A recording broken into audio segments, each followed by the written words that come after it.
Сәлеметсіздер ме? Қазақстан тәуелсіздік алғаннан кейін алғашқы жылдары білесіздер ме, экономика үшін нағыз сынақ кезеңі болды. Ал бүгін дәл осы қиындығы мен шешімі қатар жүрген тарихи жолды бірге талқылап көрейік.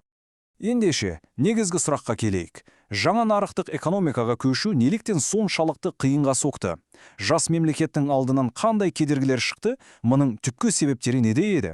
Қане, осы сұрақтардың жауабын бірге іздеп көрейік.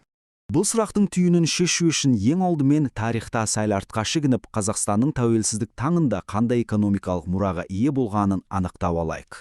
Міне, 1991 жыл 16 желтоқсан Қазақстан тәуелсіздігін жариялады. Бірақ осы тарихи қуанышпен бірге ел экономикасын нағыз апатты бастан кешірді.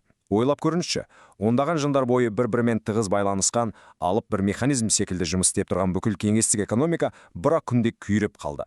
Заводтарға шикізат келетін, дайын өнім тасымалданатын барлық жолдар бәрі де бір сәтте үзілді.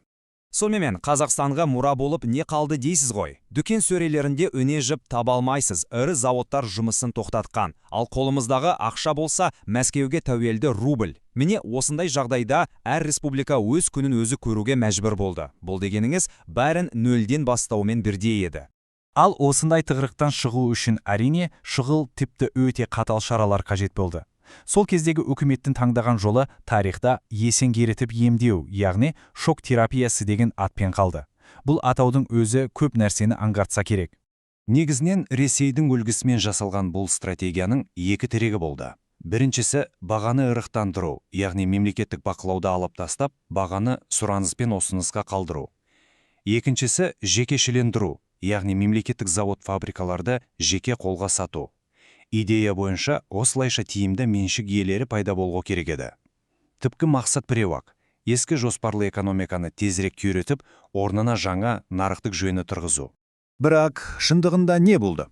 Міне ең қызығы осы жерде. Жекешелендірудің қағаз жүзіндегі мақсаты бір бөлек, ал өмірдегі нәтижесі мүлдем басқа болды. Тиімді иелер келеді деудің орнына нақты заңдар мен бақылаудың жоқтығынан мемлекеттің байлығы жаппай талан-таражға ұшырады.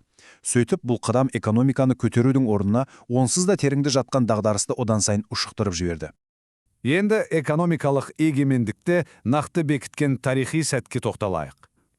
Бұл біздің төл теңгеміздің дүниеге келуі. Ел тәуелсіз болғанмен, ақшамыз ортақ, ресейлік рубль. Бұл не деген сөз? Бұл Ресейдегі инфляцияның, яғни ақшаның құнсыздануының біздің дүкендердегі бағаға тікелей әсер еткенін білдіреді. Экономика тізгінін өз қолымызға алу үшін жалғыз ғана дұрыс жол болды. Ол рубль аймағынан тез арада шығып, өз валютамызды айналымға енгізу. Және бұл процесс, рас айтсақ, өте тез әрі құпия жағдайда өтті. Президент жарлығымен арнайы топ құрылды, олар теңгенің дизайнын жасады, сосын алғашқы ақша партиясы сонау Ұлыбританияда басылып, арнайы ұшақтармен Қазақстанға жеткізілді. Сөйтіп 1993 жылдың 15 қарашасы тарихымызға ұлттық валюта күні болып алтын әріптермен жазылды. Мына дайық сөз теңгенің маңызын өте дәр сипаттайды. Расында да теңге жай ғана айырбас құралы емес. Ол елдің экономикалық тәуелсіздігінің, біздің егемендігіміздің ең басты рәміздерінің бірі. Бұл қадамдардың бәрі тәуелсіздік үшін аса қажет болды.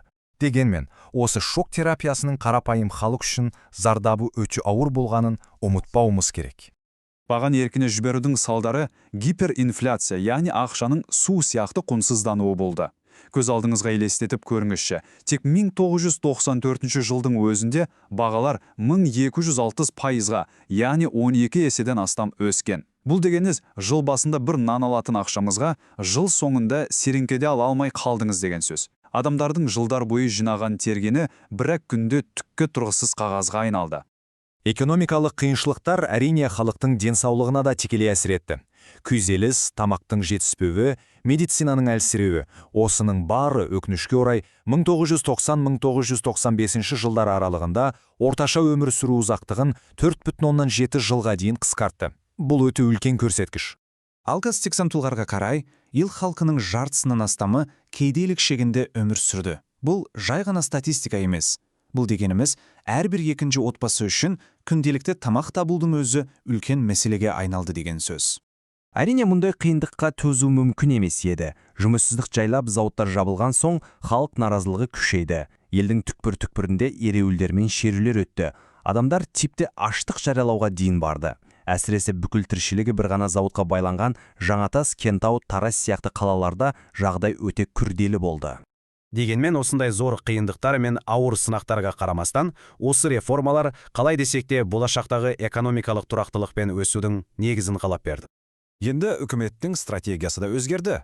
Елдің ішінде капитал жоқ. Сондықтан экономиканы қайта аяққа тұрғызудың бірден бір жол ретінде шетелден инвестиция тарту саясаты қолға алынды. Міне мына көрсеткіштерге қарасаңыз, шетелдік инвестиция көлемінің қалай күрт өскенін көресіз. Негізінен мұнайға саласына құйылған осы ақша экономиканың қозғаушы күшіне айналды. Нәтижесінде Қазақстан ТМД елдері арасында инвестиция тартудан көшбасшы атанды. Сөйтіп, жаңа ғасырдың басында, яғни 2000 жылдан бастап, ең ауыр дағдарыс кезеңі артта қалды деуге болады. Экономика біртіндеп тұрақтанып, елдегі негізгі көрсеткіштер, мысалы жалпы ішкі өнім, өсе бастады. Сонымен ойымызды қорытындылайық.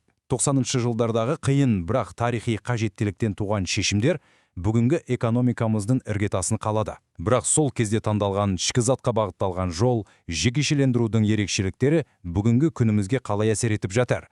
Оның қандай артықшылықтары мен кемшіліктерін көріп отырмыз. Міне бұл әрқайсымыз ойланатын сауал. Осымен ойымызды аяқтаймыз. Назарларыңызға көп рахмет.